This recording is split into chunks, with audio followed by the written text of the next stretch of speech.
The following little video will show you how I insert color hue dye into the leather that has been applied shibori arashi style to a 4-inch PVC pipe.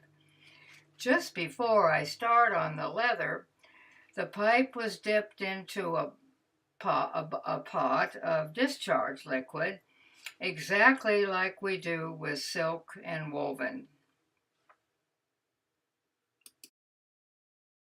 I've taken some color out of this. You can't see it right now unless you look down here. I don't know whether you can see, but the strings have turned orange, and this is a lighter color than it is underneath. I'm going to use two colors on this so that hopefully it will match up somewhat with this jacket that I'm wearing. So I'm going to start out with a purple. This is a color hue dye, and I'm going to paint it.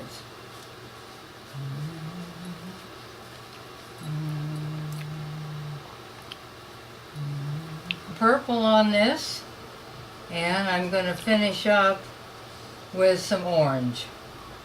We'll just see how all this looks when it gets done.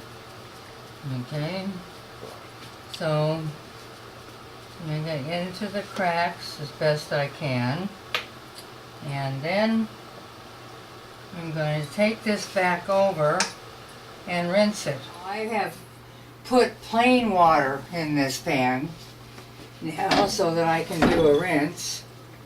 I'm going to rinse out the excess dye. Now, in order to keep this from continuing losing its color, to neutralize it, I have to add a little bit of vinegar, which I will do into the water.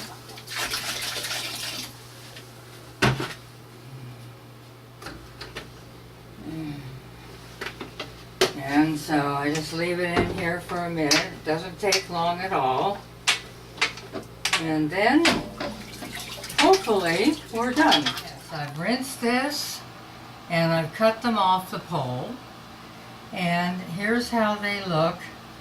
They're wet right now. We'll come back and look at these when they dry because they'll lighten. But you can see very clearly that the discharge and the dye did not get into the areas that were underneath the string, which results in this beautiful patterning.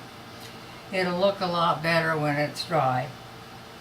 I do the same process as I showed you with the discharge, only it's black dye that I put into the pot, and I put the pole in and over dye it, and then I rinse it. Essentially the same. Normally we use 6 or 8-inch poles because the size of a hide is bigger than these pockets. So an 8-inch will take a diameter of 16 inches for a hide, right? Is that cut it